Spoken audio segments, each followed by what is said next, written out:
Magandang araw mga kaibigan. Bigyan natin ng reaction, opinion itong post ng Batas PH. Title, We hope to hear good news.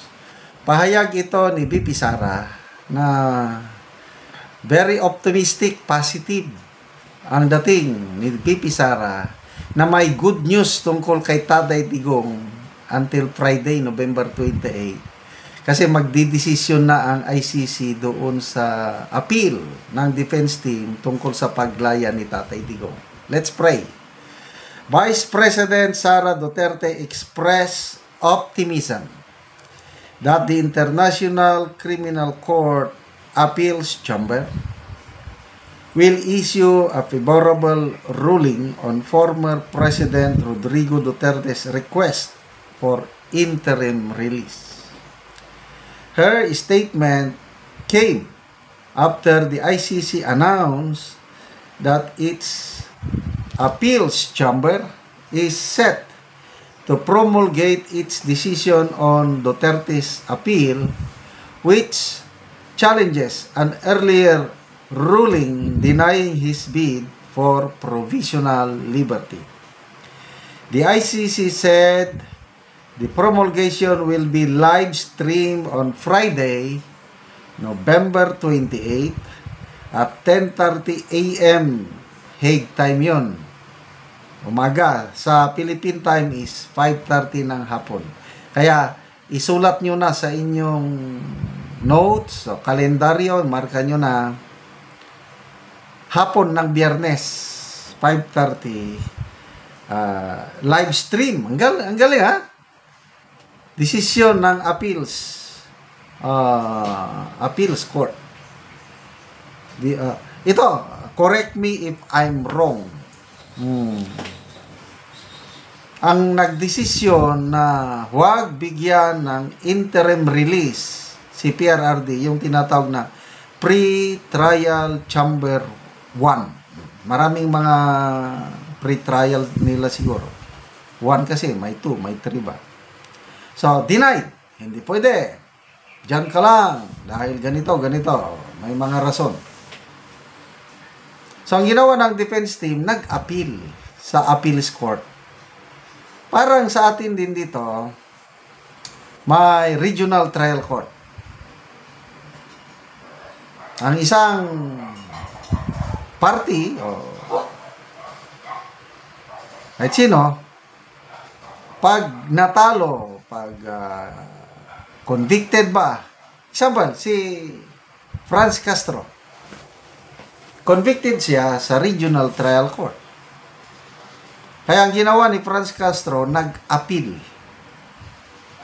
sa Court of Appeals. So, ganyan din ang ginawa ng defense team ni na Attorney Kaufman.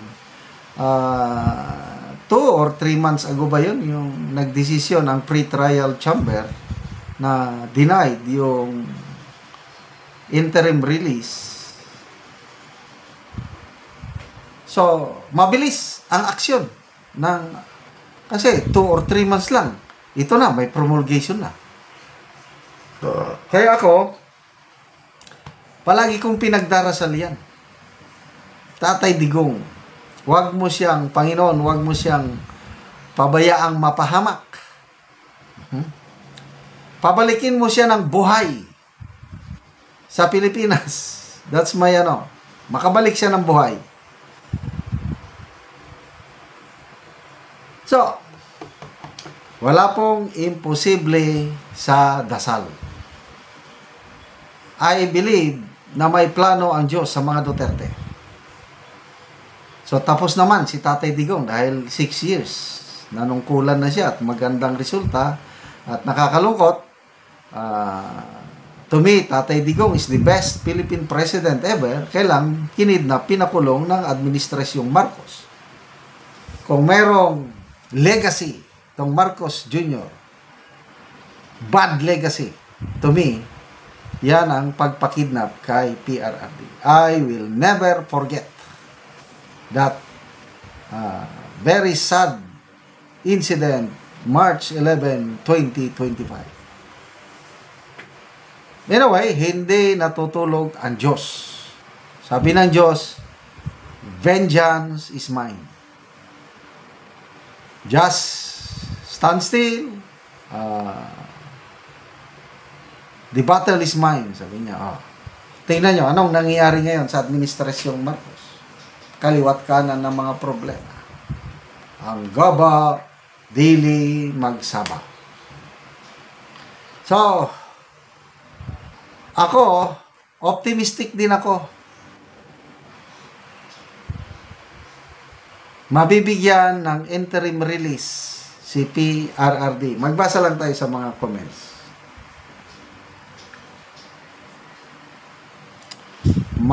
Marilo, pagkalinawan.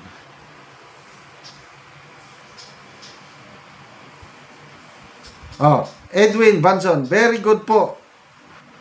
Very good. Ting Tadio, good news na magtuloy-tuloy na ang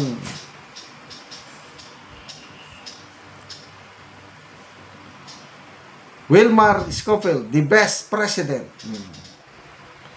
May ang kinakabahan na ang mga adik. Paano yung adiktos na presidente nila?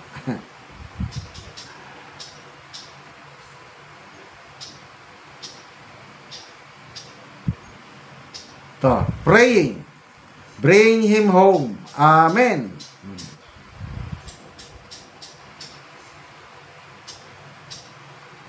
So, may mga nagko-comment dito, mga mga trolls. Ika ito, Gary. 237 friends lang. Ang daming trolls. Sabi niya, pag ito nagiging presidente, PI siguro yung mga mayaman na, lalo na pag yayaman pati sila. So, to Tatay Digong, to the Duterte family, just hold on. Laban lang. Diba, ganyan ang sign ni Duterte. Marami, millions of Filipinos ang nagmamahal sa mga Duterte. So, mga kapwa ko DDS, kapit-bisig lang tayo. There will always be a day of reckoning, sabi ng ating minamahal na Tatay Digong. Malapit na yan. Ilang taon na lang, babalik na ang isang Duterte sa Malacanang. Salamat mga kaibigan sa inyong pagsubaybay sa ating channel. Nakakatulong kayo ng malaki sa tribong Talandig ng Bukidnon dahil ang sweldo natin sa channel na ito, pantulong po sa tribo. Namimigay tayo ng mga libreng yero at pako para makapagpatayo sila ng mas maayos na tirahan. Panoorin nyo ang video na ito.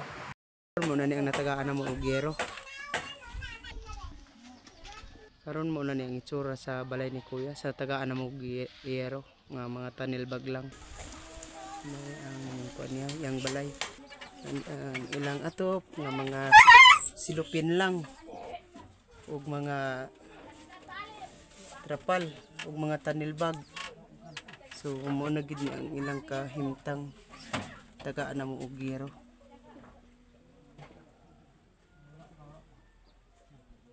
Ibutangan lang gani og mga kahoy ba ang inyong balay tungod sa ilang kahimtang ang ani lang, so tagaan na mo sila giro para nga makatop sila. Karon niya pila na gyud ka tuig nga nagantos mo nga ani lang mga silupin lang gyud nga ang inyong atop. Tulo na ka tuig. So wala gyud mo sukadya nga nakagbalay gyud og yero. Wala gyud. So silupin ra gyud. So asa man sa dinhi niya gikuha nga silupin lang nga inyong gi atop? Sa talakag niya mong gikuha. Di sa dulan. Inyong gipampunit. So inyong gi himudan nga atop. So asa man karon niya imong asawa? Sa Rayon. Merayon, so ikaw lang sa dere. Pila na kabuok imong anak ya? Isa. Isa pa kabuok. So pila na daya imong edad? 27. 27 ka na.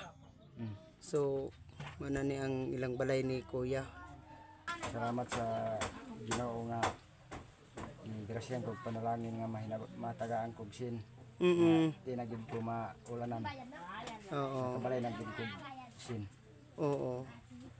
kalisod wala na gyud kapalit na mog sin. So, Salamat kayo sa pag hatag og sin sa ako. Gigrasyan di ko dili na madugay. salamat kayo.